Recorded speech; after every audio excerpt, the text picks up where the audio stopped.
saya Adi Setiawati dari kelas 2A Pendidikan Sejarah angkatan 2020. Di sini saya akan menjelaskan tentang konsep dasar psikologi pendidikan. Pengertian psikologi pendidikan, ilmu yang mempelajari masalah kejiwaan peserta didik dalam proses pendidikan dan perkembangan. Studi sistematis tentang proses dan faktor-faktor yang berhubungan dengan pendidikan manusia. Psikologi pendidikan merupakan psikologi khusus dan terapan ruang lingkup psikologi pendidikan. Gejala-gejala kejiwaan yang meliputi perhatian, ingatan, fantastis, berpikir, dan motivasi.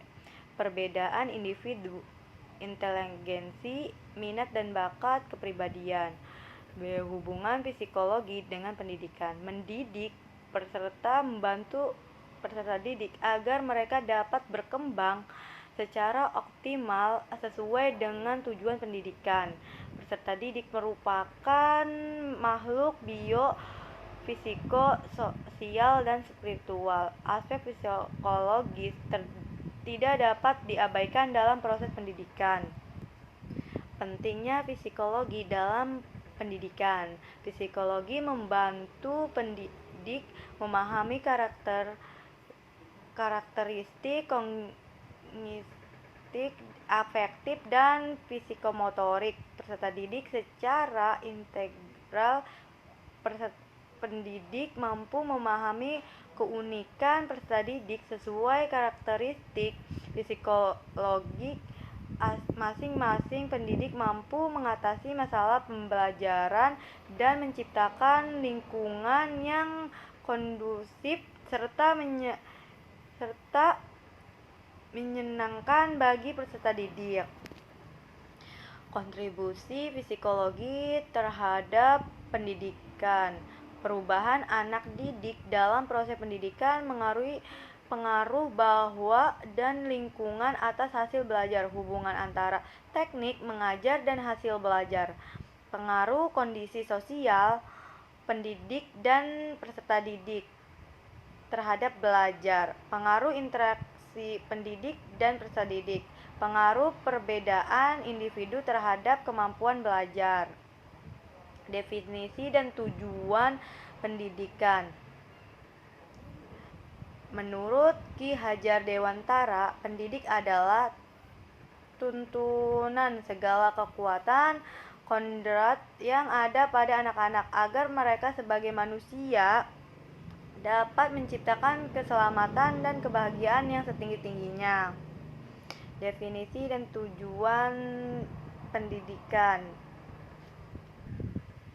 Menurut Undang-Undang NRI Nomor 20 Tahun 2003, pendidikan adalah usaha sadar dan terencana untuk mewujudkan suasana belajar dan proses pembelajaran agar peserta didik secara aktif mengembangkan potensi dirinya untuk memiliki kekuatan spiritual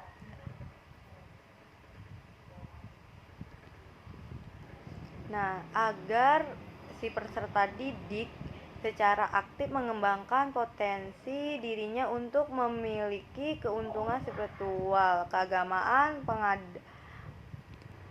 pengendalian diri, kepribadian, kecerdasan, akhlak mulia, serta keterampilan yang diperlukan dirinya masyarakat, bangsa, dan negara.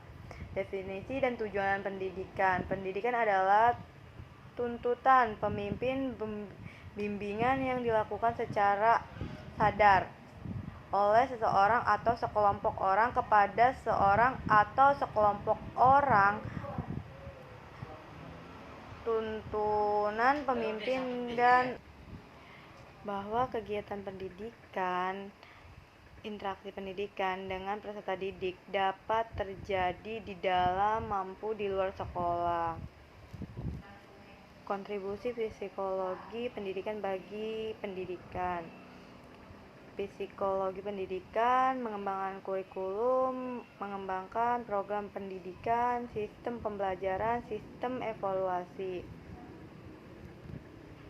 Metode dalam psikologi pendidikan: introspeksi, observasi, metode Kilis, metode Renal, metode ilmiah, dan eksperimen. Terima kasih. Kurang lebihnya mohon maaf. Billahi taufiq wal hidayah. Wassalamualaikum warahmatullahi wabarakatuh.